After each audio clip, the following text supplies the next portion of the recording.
lo que decíamos, si estamos de acuerdo, y lo estamos, con que el juego es el entrenamiento para la vida adulta, que simulando e imitando será un aprendizaje y estilos de vida a los adultos, en el caso de los videojuegos, los jóvenes se entrenan para una sociedad digitalizada en la que los adultos se encuentran, bueno, algunos nos encontramos en desventaja y otros afortunados no. Bien, de todos modos, no han entrado en los centros educativos, aunque poseen un enorme interés como elementos motivadores de aprendizaje. A pesar de todo, a pesar de que los profesores hace ya 30 años que juegan, no han entrado en las aulas. Porque, bien, juegan en su casa, pero ¿por qué no lo utilizan en el aula? ¿A qué tienen miedo? De que esos padres que juegan a escondidas en su casa lo lleven los juegos a la escuela como profesores. ¿Qué pasa ahí?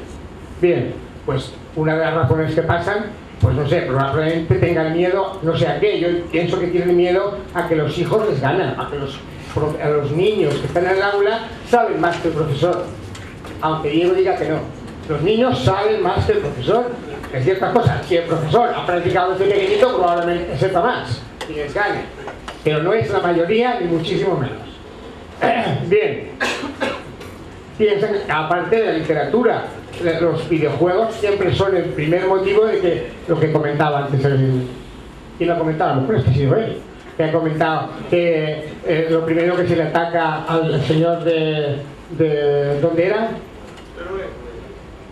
En Noruega, lo primero era qué videojuegos jugaba. Vale. Es decir, pues a lo mejor es esa periodística, diríamos, publicidad muy periodística, es noticia de hoy y para mañana y es mentira, ¿no? Pues las noticias de este tipo pueden ser mentiras. Que, pues, probablemente Diego como periodista lo sabrá. Bien, en este momento, desde esta perspectiva en la que entran los ordenadores en las aulas, se nos abre una gran oportunidad de que estos profesores que no han tenido la oportunidad de jugar a videojuegos, ahora, con esos instrumentos, tengan un motivo para poder acercarse a sus alumnos, porque la máquina les va a servir para poder jugar y tener elementos con los que comunicarse. Perdón, cada vez con el agua.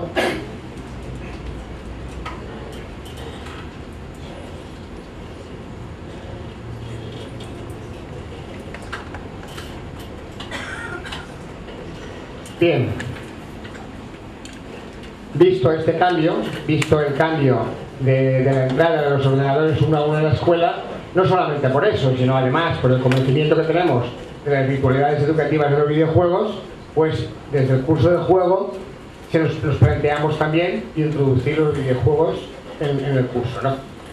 Luego Graciela, que es una colaboradora del curso, desarrollará un poco más parte de los contenidos que hemos visto en el curso, pero bueno, esos son algunos de los temas que vemos en el curso a partir de los videojuegos.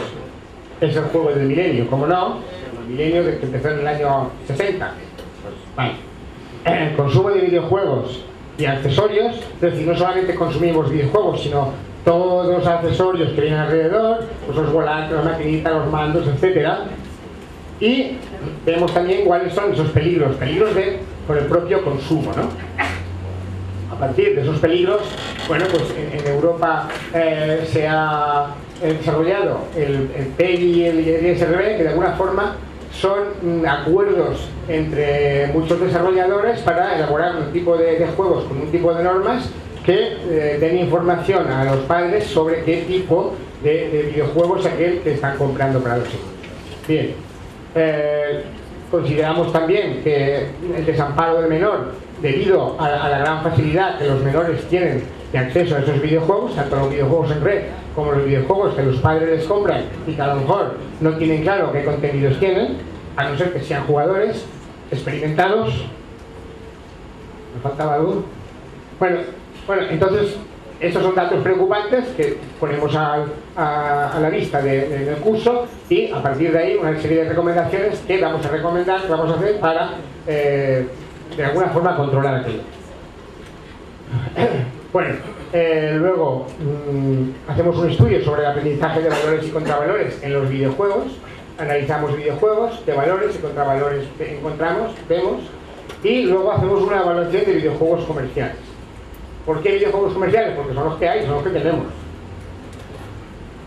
Bien, las virtualidades, pues desde el punto de vista del juego bienestar, son nuevos espacios de juego, desarrollan las habilidades sociales y reflexionamos. Luego, un poco ya más metidos en lo que dice la Graciela, pues videojuegos y narración que narran los videojuegos, la narrativa en el aprendizaje socioemocional, propiedades de los entornos digitales, características, principios estéticos y la acción narrativa.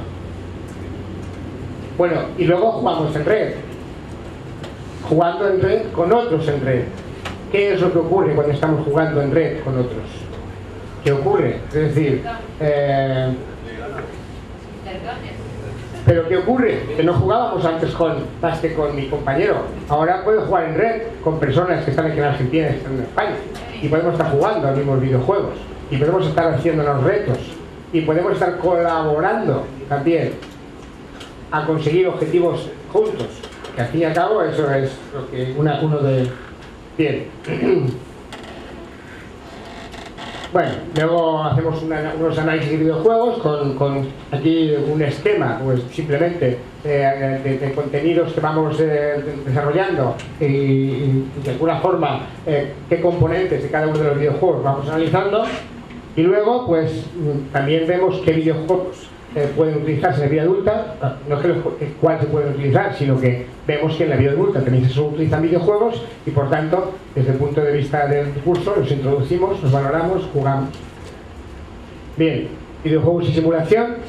Esto sería lo que de alguna forma podríamos llamar serious games, que de alguna forma son aquellas cuestiones o aprendizajes que pueden resultar peligrosos y que los estamos utilizando para formación de empleados o para conducir o para aprender a conducir o para de alguna forma evitar cuestiones peligrosas si tuviéramos que ensayar en la realidad. Y, como no, videojuegos y género. El género, por lo menos en España, lo tenemos a la orden del día. Todos nuestros escritos tienen que estar redactados de forma que no vulneren el respeto hacia el género, y entonces diríamos que es otro de las vertientes que tiene el curso. Y videojuegos en el aprendizaje escolar. ¿Cómo videojuegos en las aulas? ¿Qué videojuegos en la educación? ¿Y cómo deberían ser los juegos que tenemos para las aulas? Esto lo planteo tipo preguntas porque son las preguntas que ya empiezo yo a plantearme para, de alguna forma, ver cómo, que es una de nuestras investigación con la que estamos empezando a trabajar, que es cómo utilizamos los videojuegos en las aulas. Pero no están hechos, como ya hemos visto aquí, con los desarrolladores, desde el punto de vista de una colaboración entre la pedagogía y los desarrolladores para que salgan videojuegos maravillosos. Bien.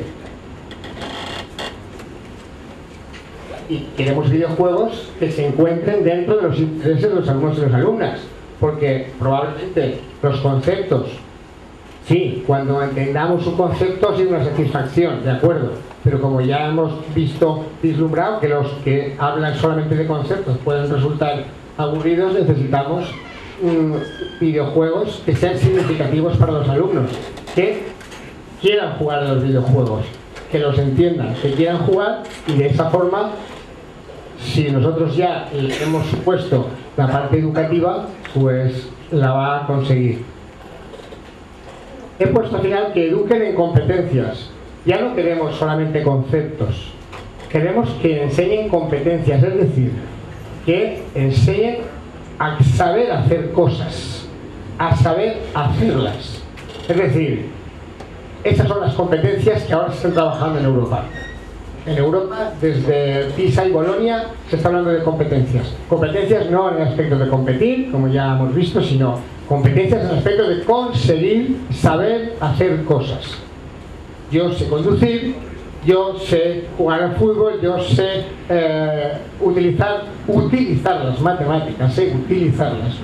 Y eso es una competencia. Yo no he aprendido matemáticas. Sí, vamos a ver. Yo he aprendido matemáticas, pero no solamente por aprender matemáticas. Yo utilizo las matemáticas y esa es mi competencia, es saber utilizarlas.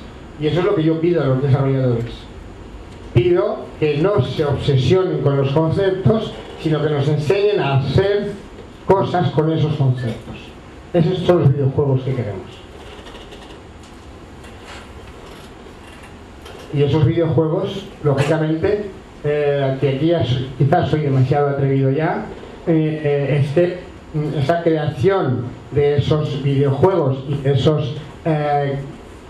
competencias que quiero que me consigan, pues pueden ser tanto competitivas como cooperativas. Y esa competitividad y esa cooperación pues estará en función de que como educadores intentemos pensar en qué tipo de sociedad queremos.